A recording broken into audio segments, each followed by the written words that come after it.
En mai et juin 2025 se jouait en France le tournoi de Roland-Garros, diffusé en intégralité comme tous les ans sur les chaînes de France Télévisions, chaînes de la TNT qui sont gratuites. Le tournoi, l'un des 4 du Grand Chelem, est un rendez-vous annuel pour les amateurs de tennis et de sport en général, pour son spectacle mais aussi pour sa diffusion à grande échelle, accessible à tous. Il s'agit par là d'une anomalie presque unique dans le sport de niveau international en France. En effet, la majeure partie des compétitions sont inaccessibles dans leur entièreté gratuitement. C'est le cas du football où la Ligue 1 voit depuis de nombreuses années un enchaînement de diffuseurs différents, pratiquant parfois des tarifs discutables, à l'image de DAZN cette année. Pour la Ligue des Champions, elle est diffusée majoritairement en France par Canal+, ainsi que par beIN Sport, même si RMC fut un temps positionné comme diffuseur principal de la compétition.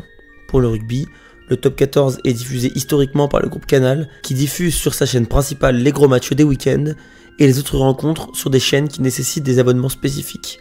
Pour les Coupes d'Europe, elles sont partiellement diffusées sur France Télévisions pour les clubs français et dans leur intégralité sur beIN Sport. Les autres sports, comme le basket sur DAZN ou le hand sur beIN Sport en majorité, souffrent d'un manque de promotion et sont donc moins regardés en France. En dehors des compétitions nationales, les compétitions exceptionnelles ont quant à elles des diffusions plus globales car attirent davantage de spectateurs. Les matchs de Ligue des Nations sont diffusés en clair, tout comme ceux du tournoi des 6 nations qui sont des compétitions annuelles. Pour les Coupes du Monde et Euros de football, qui ont lieu tous les 4 ans et qui sont généralement des compétitions sportives avec le plus grand nombre de spectateurs, les diffuseurs sont généralement partagés entre les chaînes de la TNT pour le plus gros match et les diffuseurs privés, mais les phases finales sont généralement diffusées totalement en clair. Enfin, cas exceptionnel car compétition exceptionnelle, les Jeux Olympiques d'été sont généralement diffusés sur les chaînes publiques, particulièrement lors des Jeux de Paris durant l'été 2024, où France Télévisions était le diffuseur public majoritaire. Pour autant, c'est Eurosport, chaîne payante, qui a acquis les droits complets de la compétition. Ainsi, la majorité des sports et événements sportifs sont difficiles voire impossibles à suivre dans leur intégralité, particulièrement à cause de la barrière du prix. Le coût pour suivre l'intégralité des compétitions est exorbitant, ce qui explique en grande partie l'émergence et le développement toujours croissant d'outils illégaux pour regarder les compétitions sans avoir à payer. Ainsi, le prix du sport en France est-il trop important et surtout, ce prix est-il justifié? Le sport est-il trop cher? C'est une question au centre de beaucoup de débats autour du sport depuis que certaines chaînes ont fait l'acquisition des droits de diffusion des compétitions sportives. Aujourd'hui, le sport en France en est arrivé à un point où il n'existe presque plus de diffuseurs dits gratuits, hors redevance TV, pour diffuser les compétitions majeures de sport, comme on a pu le voir dans l'introduction. Le sport est devenu une véritable source de revenus qui a incité de nombreuses entreprises à investir dans ce business très lucratif, au détriment des téléspectateurs qui paient le prix fort pour voir le sport à leur guise. Aujourd'hui, les ménages qui n'ont que les chaînes en clair ne peuvent plus suivre énormément de sports, notamment de clubs, ce qui est un véritable problème pour la promotion de certaines disciplines. Les diffuseurs se multiplient toujours davantage et il devient même parfois compliqué de se renseigner sur les chaînes de diffusion des compétitions majeures. Cette méconnaissance vient aussi de l'instabilité de certains sports, comme le football, qui catalyse la majorité des téléspectateurs. En effet, et c'est le cas particulièrement pour la Ligue 1, les diffuseurs s'enchaînent, notamment ces 10 dernières années, entre Canal+, beIN Sport, Mediapro via sa chaîne Téléfoot, Prime Video ou encore DAZN. Cette énumération donne le tournis, d'autant que ces diffuseurs furent l'objet de vives contestations que je ne vais pas énumérer ici. Ainsi, le sport semble de plus en plus compliqué à suivre. Et pourtant, et si la diffusion du sport n'était pas si chère que certains nous le vendent? En effet, je vous vends depuis tout à l'heure des difficultés pour suivre tous les matchs de toutes les compétitions. Alors, même s'il existe de gros passionnés et des gens pour qui voir autant de matchs est le travail, le commun des mortels ne veut et ne peut pas regarder tous ces matchs. Personne, contrairement à ce que certains disent ou veulent faire croire, ne peut regarder tous les matchs de tous les championnats tous les week-ends. Ainsi, les offres de certains diffuseurs comme Canal qui proposent des bouquets combinés avec beIN Sport par exemple semblent être les plus intéressantes pour la plupart des passionnés de sport qui souhaitent regarder un match de chaque compétition par week-end par exemple, même si rares sont les personnes qui regardent autant de rencontres. Pour ceux passionnés par un sport en particulier, il suffit parfois d'un abonnement unique pour avoir accès aux gros matchs, voire à l'intégralité des rencontres d'un week-end. Ainsi, le prix du sport est peut-être moins élevé que certains le laissent entendre. En réalité, le prix du sport n'est même sûrement pas le problème majoritaire. Il s'agit à mon goût davantage de problèmes de pouvoir d'achat qui est en berne depuis plusieurs années en France. Les loisirs comme le visionnage du sport passent ainsi parfois après certains besoins fondamentaux et même après d'autres loisirs, notamment à cause de la multiplication des plateformes de streaming de séries et films qui s'ajoutent à la multiplication des chaînes de diffusion des sports. Enfin, il est important de rappeler à quel point le sport professionnel s'est développé au XXIe siècle pour atteindre, en France et partout en Europe, des niveaux très importants de spectacle. Les sports majeurs, et j'entends par là le football, le rugby, le handball ou le basket, se sont professionnalisés dans des proportions inédites. La France dispose ainsi du meilleur championnat de rugby d'Europe et peut-être même du monde, du 5e championnat de football européen, d'un des 3 meilleurs championnats de handball du monde et le 3e championnat européen de basket. Cette professionnalisation entraîne inévitablement une hausse du prix du sport en général. Les structures et clubs paient de plus en plus cher les athlètes pour des performances de plus en plus élevées, ainsi que pour maintenir une compétitivité importante par rapport aux autres championnats qui sont parfois plus attractifs. Les joueurs jouent de plus en plus de matchs, à une intensité toujours plus haute, ce qui nécessite plus d'infrastructures, qui coûtent donc toujours plus cher. Dans l'ensemble, le sport est de plus en plus onéreux, tout comme ses droits de diffusion à la télévision. En effet, les groupes d'investisseurs paient les droits pour diffuser les compétitions à des prix toujours plus hauts, ce qui les pousse à pratiquer des prix pour les spectateurs toujours croissants.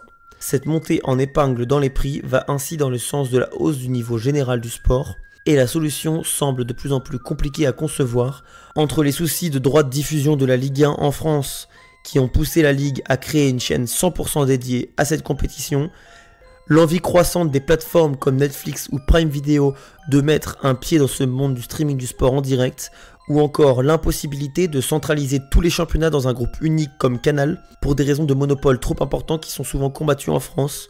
Les problèmes de diffusion du sport en France ont de beaux jours devant eux.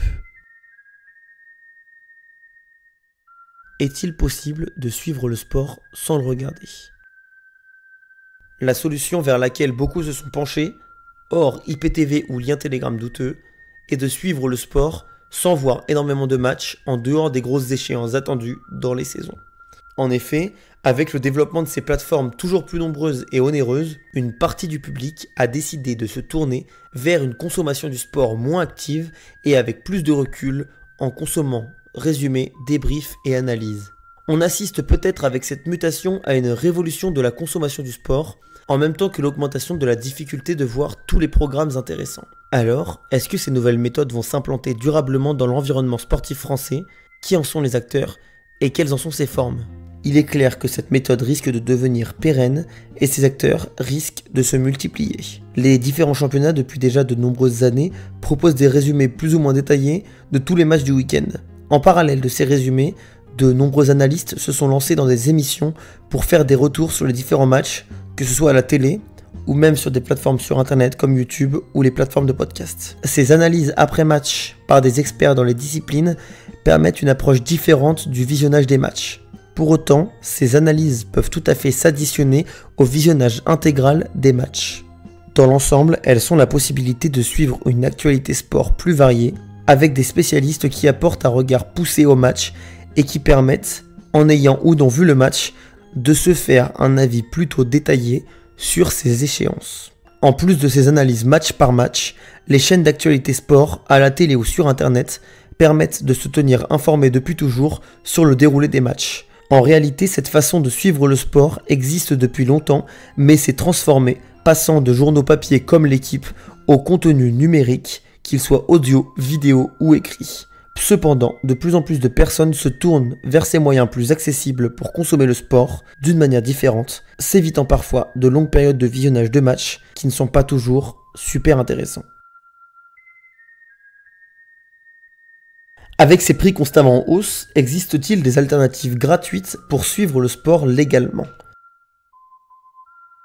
Car non, avec cette question, je ne compte pas faire de pub pour quelque site de streaming illégal que ce soit, ni pour les groupes Telegram douteux, ni encore pour un IPTV, ou tout autre outil que je n'ai pas cité pour regarder illégalement le sport. Parenthèse vis-à-vis de cette activité illégale, je ne blâmerai évidemment personne pour l'utilisation de ces outils. Chacun est libre et responsable de ses choix, mais il me semble important de rappeler que ces sites de streaming sont illégaux et sont un fléau pour le sport en France. Pour rappel, on parle de 15% du streaming du sport qui se fait via des outils illégaux, selon les chiffres de France Info fin 2024. L'Arcom estimait à cette époque un manque à gagner de 290 millions d'euros pour le sport en France. Alors, outre ce chiffre exorbitant qui veut tout et rien dire, c'est l'idée d'une perte d'argent importante pour les clubs des différents sports, notamment le foot, le basket et le tennis, Outre les prix des abonnements et sans rentrer dans une étude sociologique, la mauvaise distribution de ces sports peut expliquer ces moyens détournés de streaming.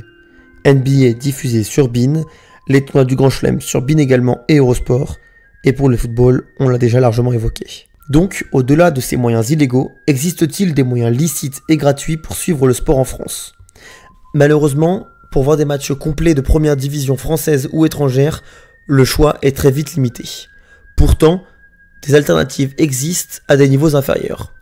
C'est le cas du basket, où la deuxième division française, la Pro B, est diffusée en intégralité sur le site de la LNB. La deuxième division se veut être la meilleure d'Europe et affiche un niveau très intéressant, avec des équipes spectaculaires qui pratiquent un bon niveau de basket, comme l'ADA Blois ou l'Orléans Loiret Basket. La plupart des équipes de ce niveau ont des chaînes en ligne qui permettent également de suivre les matchs dans des qualités plus que correctes. De plus, la Wonder League, première division de basket féminin, est disponible en intégralité et gratuitement sur le site Sport en France. Pour le football, il est diffusé gratuitement à partir de la 3e division sur le site de la Fédération française de football. Le niveau est évidemment largement en deçà de la Ligue 1, mais le championnat offre des duels tous les week-ends passionnants avec des clubs comme Dijon, Valenciennes ou Sochaux. Les clubs de haut de tableau de National 1 jouent un football intéressant et ambitieux avec des scores parfois spectaculaires. Dans l'ensemble, ces alternatives sont évidemment moins spectaculaires que les gros cylindrés des hautes divisions. Pour autant, elles permettent de découvrir le sport sous une autre facette. En effet, les divisions inférieures en France sont le théâtre de matchs plus ouverts, avec un niveau certes moins haut que l'élite, mais toujours intéressant. L'idée, pour voir un sport gratuitement, est de s'intéresser à ce sport et à fouiller tout en restant dans la légalité. Car c'est en soutenant ces divisions inférieures qu'on contribue à les améliorer, et par là même à hisser le niveau du sport français encore plus haut. Au-delà de la télévision ou d'internet, le meilleur moyen de soutenir le sport gratuitement est à mon avis de se déplacer directement dans les stades de sport amateur. Les niveaux inférieurs proposent généralement des tarifs très réduits, voire une entrée gratuite. Je ferai probablement une vidéo complète dédiée à l'importance de soutenir le sport amateur, mais il est primordial de soutenir les petits et moyens clubs locaux, car la France a cela de très intéressant qu'elle aide énormément sur le plan financier les clubs de sport, particulièrement avec les JO qui ont eu lieu il y a moins d'1 an. Avec le pic d'aide atteint avec les Jeux, il est important de continuer de soutenir ces associations pour leur permettre de continuer d'exister, car elles sont victimes, comme de nombreux domaines en France, d'une baisse significative des subventions qui leur étaient allouées. L'ambiance d'un match à la télé n'égalera sûrement jamais le visionnage d'un match au stade, que ce soit pour une grosse affiche ou pour les plus petits matchs du dimanche.